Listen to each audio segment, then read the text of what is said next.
Hey guys, what's going on? My name is Tyler, and today we're going to be doing part 2 of What If Naruto Had the 8 Gates. Now, my original recording just got deleted, so I'm pretty mad, but you know what, whatever. We're just going to continue, and we're just going to get straight into the intro and pick up where we left off. If you haven't seen part 1, link in the description. Hey, collecting rings like a Sonic. Bitches wanna party. My wrist getting heavy. Got 'em on a diet, yeah. Flex like I'm Hogan. Yo, bitch coming over. Yeah, we respect. We start our story where we last left off, which was with Naruto training with my guy rather than Jiraiya or Ibisu and learning the 3rd and 4th gate over the course of time before the 3rd round even begins. Reason why Naruto is learning the 3rd and 4th gate here is because I do believe Naruto would have enough willpower and would have enough time and determination to actually try and do so. Especially given the fact that Rock Lee, his rival, literally told him to try and defeat Neji, and Naruto did know of Rock Lee's little secret about using the reverse lotus to defeat Neji. Naruto thinks to himself that he's going to probably have to learn at least the 3rd gate. Now, Naruto wouldn't have summoning, obviously, neither having even a little bit of influence with Kurama, even tapping into, the baby chakra mode of Kurama. That stuff isn't even present here because, again, Naruto's just increasing his physical stats and getting the 3rd and 4th gate. Now, of course, this would lead into Naruto versus Neji, and this time Naruto would completely mop the floor with Neji, considering the fact that Naruto can tap into the gates, which is at least opening one of them is a dozens of times of an increase. We'll just say for lowball, the bare minimum multiplier is 12 times, which is a dozen. And as for Naruto with the baby QB chakra mode, or whatever you want to call it, Naruto was able to scrap with Neji pretty evenly in that state, and this state would obviously scale below a full-tailed cloak, which should be a 10 times multiplier considering the fact that base Naruto in the final valley was losing to Sasuke, and then with the one-tailed cloak he was actually scrapping with Sasuke. And the Curse Mark II state is actually a 10 times multiplier. So yeah, considering all of this, Naruto with the 1st gate should at least be above the Naruto that was fighting evenly with Neji, which means 1st gate Naruto would actually be stronger than Neji. Naruto just opening the 2nd gate would run the risk of killing Neji, but we'll just say for the sake of the story, Naruto only used the 1st gate, which should be enough considering the fact that it is still stronger than Neji. And with this, Naruto would blitz Neji and use a primary lotus to defeat the Hyuga, and proving that hard work can actually beat natural born talent, and he would keep his word to Rock Lee about defeating Neji. Now, after this portion of the story, things start aligning with the canon version of the Chunin exams up until Naruto snaps out of the Genjutsu, the Feather Illusion or whatever, and yes, the Konoha Crush arc would still happen here since Orochimaru would just want to try and get Sasuke, but we'll just say for this version of the story that Orochimaru got carried away trying to combat Hiruzen, and as we all know, Hiruzen would still seal Orochimaru's arms, and Orochimaru can't really get Sasuke right now, and so he would retreat. As for Naruto versus Gara, well, Naruto would arrive to the battlefield a lot earlier considering the fact that he's much faster than his canon self, and Naruto and Sasuke would decide to work in coordination to actually defeat the Jinchuriki. Sasuke would be launched in the air by Gara, but luckily for Sasuke, Naruto would react in time and save Sasuke and decide to throw Sasuke, and Sasuke would actually tell him to do so, and while he's being thrown, he would cast the hand signs of the Chidori.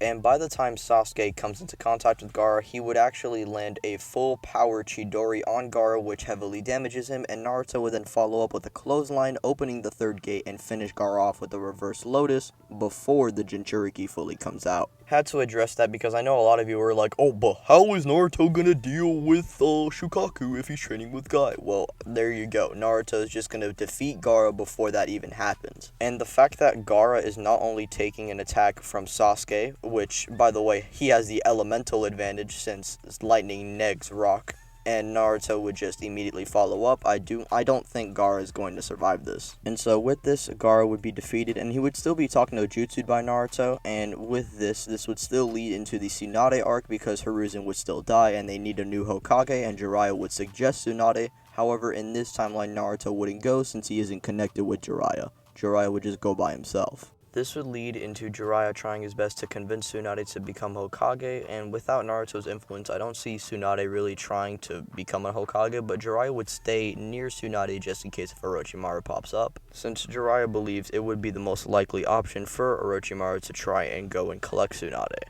And luckily enough, Jiraiya was right, and this leads into Tsunade and Jiraiya combating Orochimaru and Kabuto, and those two would retreat, but Tsunade still wouldn't want to become Hokage.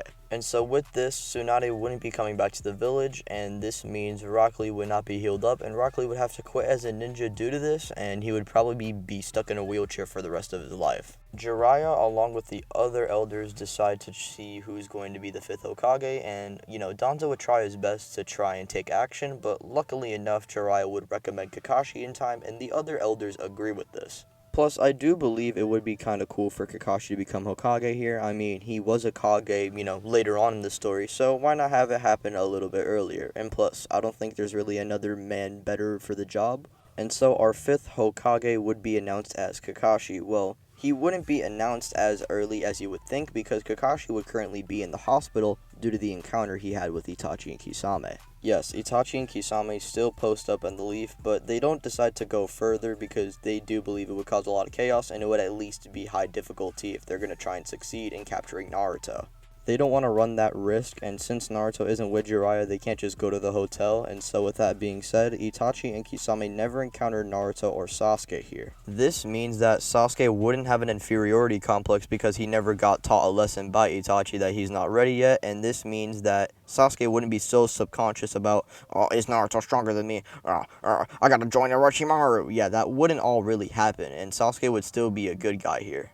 I would go as far as to say that the hospital fight probably wouldn't happen here considering the fact that Sasuke's never pushed to the point to where he was in canon against Gara thanks to Naruto coming in early. And also due to the fact that after Jiraiya gains intel about what the Akatsuki are up to and why they are here, he decides to try and take matters into his own hands and actually train Naruto, and their relationship would begin to unfold similar to in canon, but this would just happen at a later point.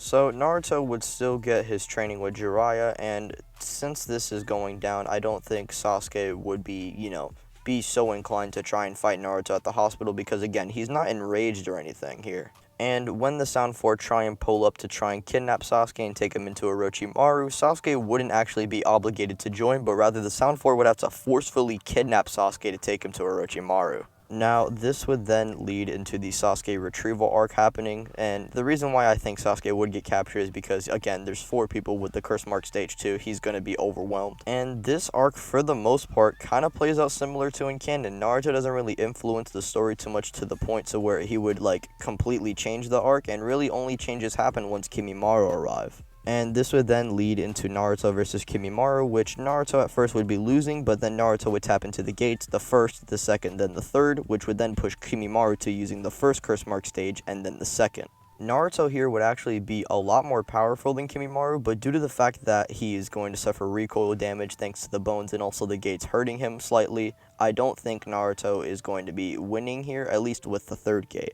This would then lead into the Uzumaki deciding to use his final trump card, that being the 4th gate, and using the Reverse Lotus enhanced by the 4th gate to actually subdue Kimimaro, which works here. And if Kimimaro doesn't die to Naruto directly from the 4th gate, if you guys want to make that case, well, regardless, Kimimaro is going to die because shortly after, his illness is just going to make him die. So either way, ladies and gentlemen, the Sound 5 is going to be defeated in the end, and Sasuke would be freed thanks to Naruto, and Sasuke would be taken home.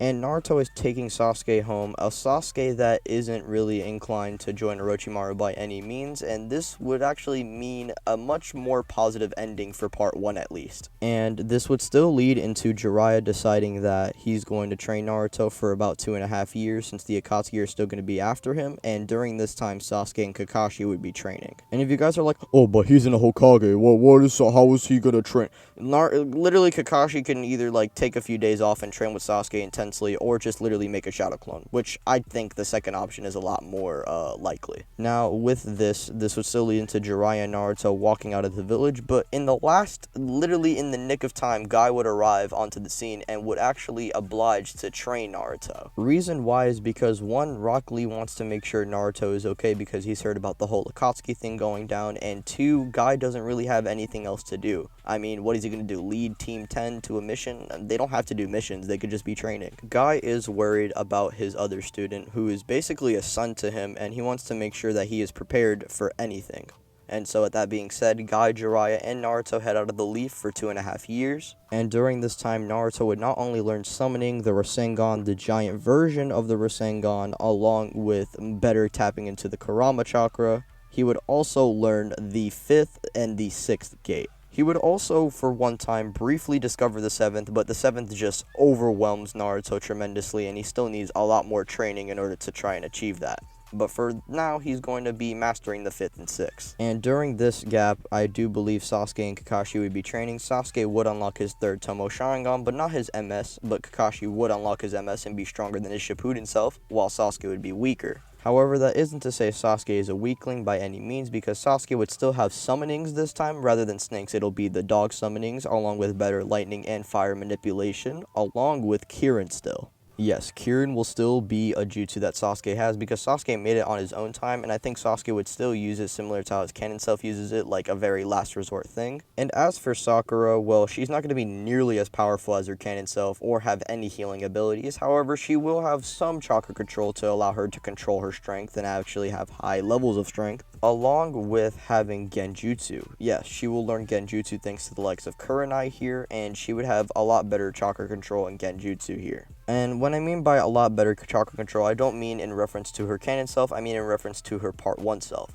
She is strong, but she's not going to be nearly as powerful, not even close to her Shippuden counterpart. Now, with this would still lead into Naruto returning back to the village, and him, Sasuke, and Sakura would do their little bell test, and they would still get the news of the Kazekage being kidnapped. And that is where we are going to be leaving things for right now. So what did you guys think of this video? Did you guys like it? Did you guys hate it? Let me know down below. If you guys want part 3, be sure to hit that like button, subscribe if you're new, comment, share with your friends, etc. My name is Tyler, and thanks for watching. Peace out. Bye.